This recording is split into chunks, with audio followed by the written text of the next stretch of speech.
Nothing is gained by endeavoring to prove by argument the divine origin of the Bible. It is its own expositor. It carries its own keys. Scripture unlocks Scripture. If we do not see the truth in the Bible, it is because our opinions and prejudices have not been laid at the door of investigation.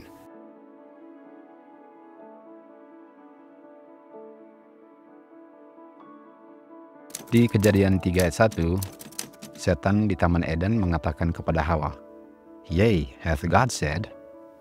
Yang dia katakan, apakah memang itu yang Tuhan katakan? Untuk mengatakan apakah memang itu yang Tuhan katakan, ialah untuk menganjurkan bahwa sebenarnya bukan itu yang dia maksudkan.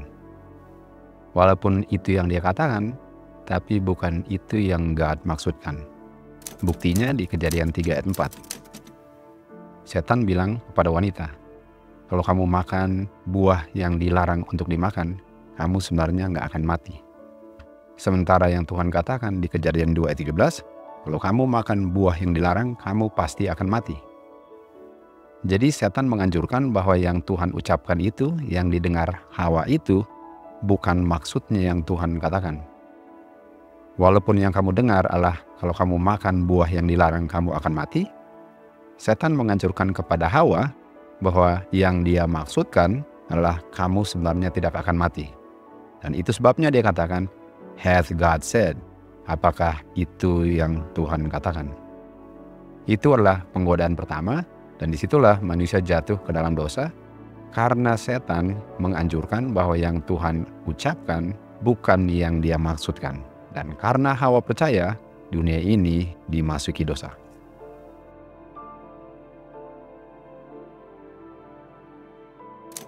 Di manuskrip 19:1894 dikatakan, Tuhan telah mengirim terang untuk mereka tidak tertipu lagi. Tetapi mereka tolak untuk mengambil firman Tuhan sebagaimana yang dibaca atau yang diucapkan. Jadi mereka tidak mau menerima firman Tuhan sebagaimana yang diucapkan dalam Alkitab. Contohnya, kalau kamu makan, kamu akan mati. Itulah firman Tuhan as it reads, sebagaimana yang kita baca atau yang kita dengar. Tapi banyak orang tertipu dengan mengartikan arti itu berbeda dengan apa yang didengar, seakan-akan yang kamu baca atau yang kamu dengar bukan itu yang Tuhan maksudkan. Dan itulah yang setan anjurkan kepada Hawa di Taman Eden.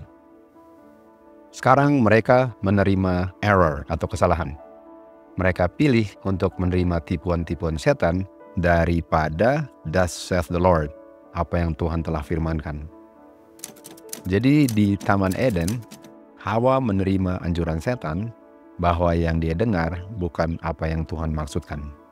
Seakan-akan setan tahu apa yang Tuhan maksudkan, sehingga walaupun yang dia bilang A, yang Bapa maksudkan bukan A. Itulah yang menyebabkan dosa masuk ke dunia ini. Di manuskrip 40:1895 dikatakan, Alkitab adalah yang menjelaskan dirinya sendiri. Artinya, yang dikatakan Alkitab itulah maksudnya. Alkitab adalah kuncinya untuk mengerti Alkitab. Alkitab akan unlock Alkitab. Artinya Alkitab akan menjelaskan dirinya sendiri. Kalau kita tidak bisa menerima atau melihat kebenaran Alkitab, itu disebabkan karena kita lebih menerima atau lebih cenderung untuk percaya kita punya opini atau prejudices dan tinggalkan semua itu di pintu penyelidikan firman Tuhan. Sehingga saya mengartikan firman Tuhan sesuai dengan apa yang saya mau artinya dan akan menolak persis apa yang Tuhan maksudkan dengan mengartikan arti yang lain dari apa yang sudah sangat jelas diungkapkan as it reads. Kita baca di Great Controversy 598. Bahasa Alkitab harus dijelaskan sesuai dengan its obvious meaning. Artinya Alkitab itu harus diartikan sebagaimana arti yang kamu baca. Kamu akan mati, artinya kamu akan mati. Kecuali Alkitab menggunakan simbol atau figure dalam tulisannya. Seperti di Wahyu 12, ada wanita berdiri di atas bulan. Tentu saja, itu adalah simbol daripada gereja, bukan literal wanita. Selain daripada itu, artinya adalah sebagaimana yang kamu baca, as it reads. Kalau saja manusia mengambil Alkitab sebagaimana yang tertulis as it reads, nggak akan ada guru-guru palsu yang akan membingungkan pikiran-pikiran kita, yang akan membuat kita bingung dan tertipu kalau kita percaya apa yang mereka ajarkan, karena kita tidak mengambil Alkitab sebagaimana yang sudah tertulis.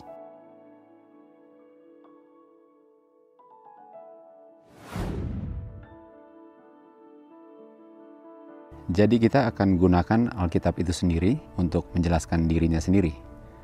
Kita akan baca ayat di Alkitab, dan arti daripada apa yang dikatakan di ayat itu, kita akan izinkan Alkitab sendiri yang mendefinisikan artinya.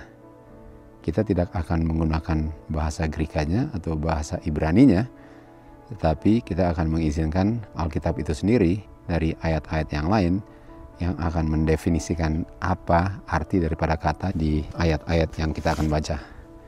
Kita akan mulai di Yohanes 3 ayat 16.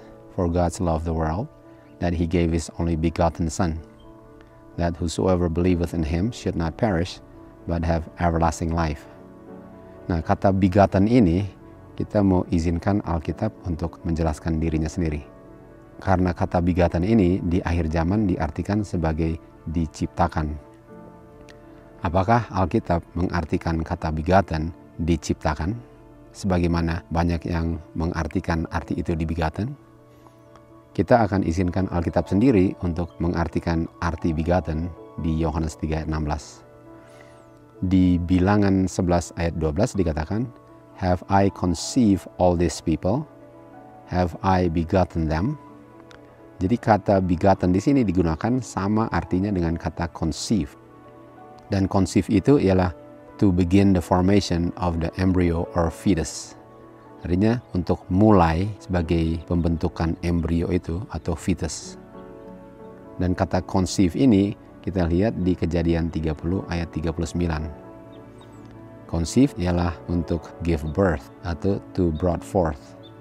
Dan kata conceive ini kita lihat di Kejadian 30 ayat 39. Dikatakan, and the flocks conceive before the rods, and brought forth cattle ring straight, speckled and spotted. Jadi kata conceive di sini digunakan artinya sama dengan kata brought forth. Jadi kalau kita ulang lagi ke Yohanes 3 ayat 16, kata begotten itu sama dengan kata conceive. Kata conceive itu diartikan sama dengan kata begotten. Sementara di Kejadian, kata conceive itu diartikan sama artinya dengan kata brought forth. Dan kata brought forth artinya to give birth to, untuk dilahirkan. Artinya sejauh ini begotten yang adalah conceive, yang adalah brought forth artinya dilahirkan. Sekarang kita ke Yesaya 39 ayat 7 dikatakan, and of thy sons that shall issue from thee, which thou shalt beget. Artinya kata beget, yaitu derivative daripada begotten, adalah issue. Issue artinya the act of passing or flowing out dari tempat yang tertutup. Artinya untuk keluar dari. Artinya beget adalah keluar dari, sebagaimana brought forth adalah lahir. Artinya keluar dari rahim ibu. Begotten yang adalah conceive, yang adalah brought forth, yang adalah issue, adalah keluar atau lahir dari. Di Pengkhotbah 5 ayat 14 dikatakan, but those riches perish by evil travail, and he begetteth a son. Ayat 15, as he came forth of his mother's womb. Artinya untuk beget a son ialah untuk came forth dari rahim ibunya. Jadi kata begetteth ini sama dengan kata came forth, sama dengan kata brought forth, issue from, conceive, sama dengan begotten. Artinya, for God so loved the world that he gave his only begotten son, son yang di-conceive, son yang di-issue, son yang di-brought forth, dan son yang came forth dari bapaknya. Artinya kata begotten sesuai dengan bagaimana Tuhan menggunakan kata begotten ini di Alkitab, artinya lahir, bukan diciptakan. Arti begotten adalah keluar dari. Dan anak keluar dari bapa atau lahir dari bapa. Jadi yang diberikan bapa adalah anaknya yang lahir atau keluar dari tubuhnya. Kita sekarang ke Yohanes 16 ayat 27, dikatakan, For the Father himself loveth you, because ye have loved me, and have believed that I came out from God. Ayat 28, I came forth from the Father. Tuhan Yesus yang bilang sendiri bahwa dia came out from God, atau dia lahir from God. Artinya Tuhan Yesus adalah anaknya God kalau dia came out from God. Kata came out ini sama dengan kata came forth, keluar dari, di Pengkhotbah 5 ayat 15. Artinya Tuhan Yesus came forth dari God. Itu buktinya bahwa Tuhan Yesus adalah anaknya God. Dan Tuhan Yesus bilang sendiri di ayat 28, I came forth from the Father. Saya came forth dari Bapa saya. Saya keluar dari Bapa saya came out dari Bapa saya lahir dari Bapa saya di-issue dari Bapa saya di-begotten dari Bapa saya. Sesuai dengan Alkitab, waktu kita izinkan Alkitab untuk mengartikan arti kata di Alkitab, karena Alkitablah dia punya expositor daripada dirinya sendiri, arti kata begotten adalah lahir, dilahirkan. Artinya Tuhan Yesus benar-benar anaknya Bapa karena dia keluar dari tubuhnya Bapa. Sebagaimana anak keluar dari rahim ibu, Tuhan Yesus keluar dari tubuh Bapa. Jadi berdasarkan kutipan-kutipan Alkitab ini, waktu kita bandingkan ayat Alkitab dengan ayat-ayat yang lain di Alkitab, Alkitab itu sendiri menjelaskan arti dari kata begotten. Begotten atau begetteth atau beget digunakan sama artinya dengan conceive, brought forth, issue, came forth, came out. Jadi Tuhan Yesus bilang, I came out from God. Artinya, I am the Son of God. Tuhan Yesus juga bilang, I came forth from the Father. I am the Son of the Father. Sesuai dengan Alkitab sendiri, Tuhan Yesus adalah the only begotten Son of God. Satu-satunya anak yang keluar dari tubuhnya Bapa. Itu adalah Tuhan Yesus. Waktu kita menggunakan Alkitab untuk menjelaskan dirinya sendiri, obvious meaning daripada arti kata begotten dijelaskan oleh Alkitab itu sendiri.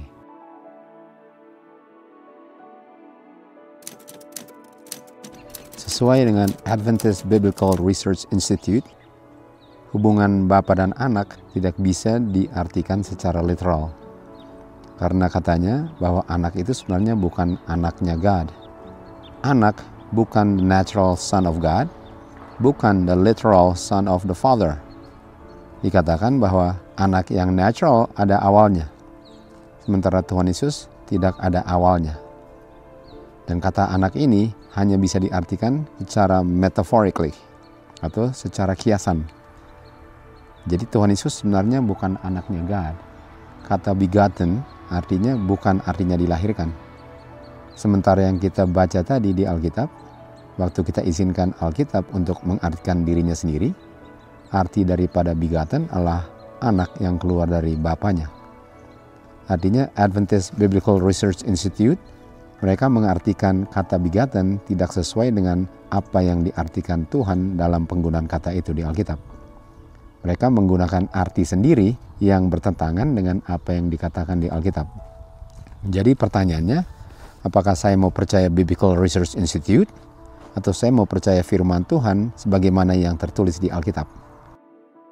Tentu saja saya akan percaya firman Tuhan. Karena firman Tuhan nggak pernah bisa salah. Sebagaimana yang kita baca dia punya obvious meaning di Alkitab, yaitu anak yang dibegotten adalah anak yang dilahirkan. Itulah artinya. Thus saith the Lord mengatakan anak adalah anak yang dibegotten, yang dilahirkan. Sebagaimana as it reads, sebagaimana yang kita baca.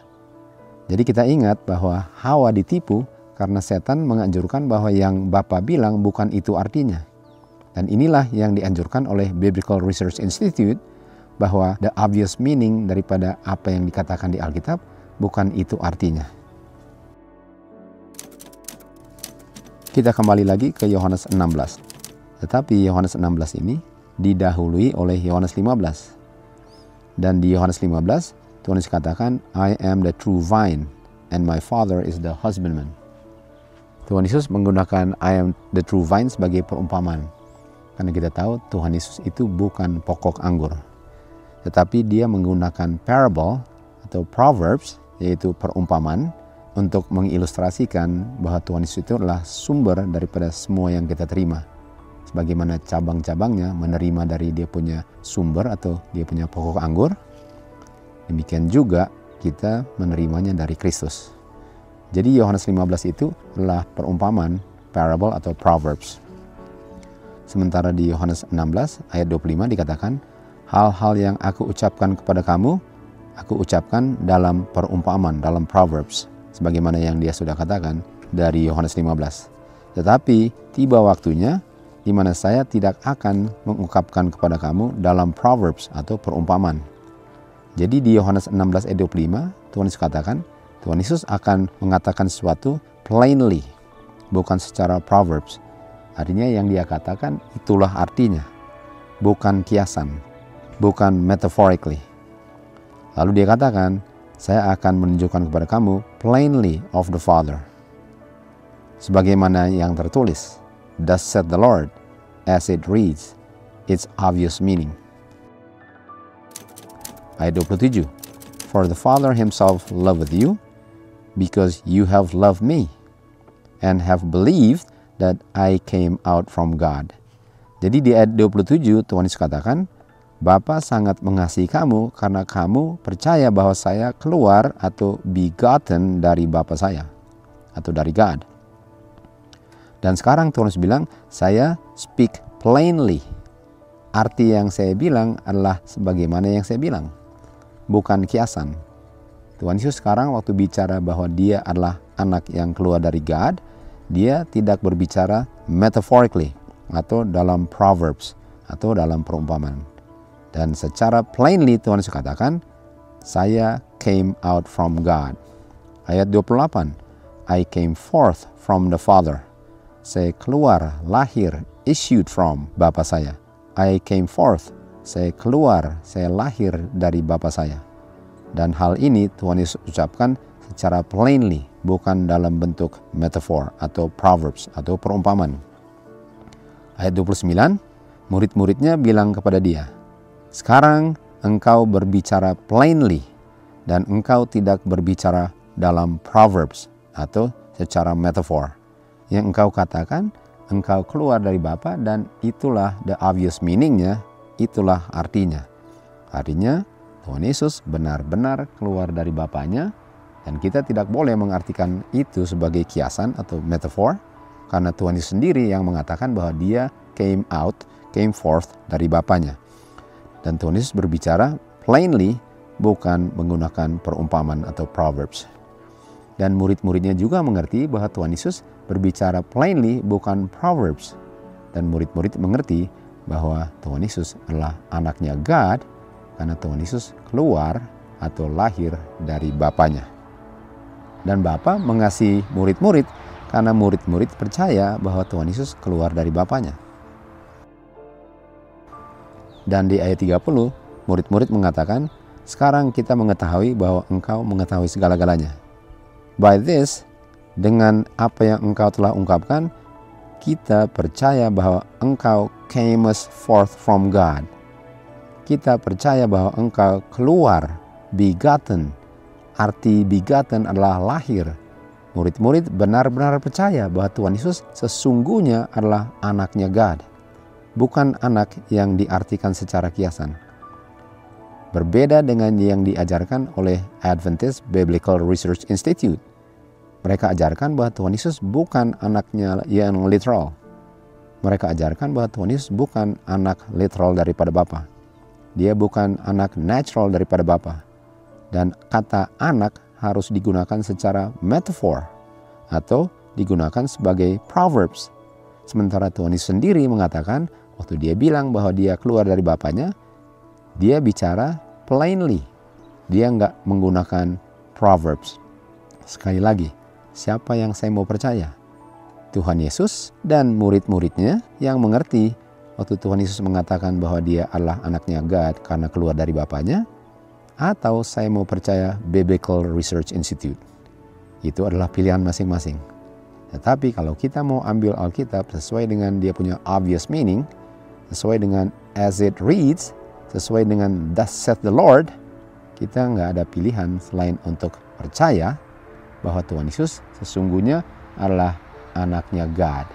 Benar-benar anaknya God karena dia keluar dari tubuh Bapanya. To God be the glory. A complete offering has been made. For God so loved the world that he gave his only begotten Son, not a son by creation, as were the angels, nor a son by adoption, as is the forgiven sinner, but a Son begotten in the express image of the Father's person.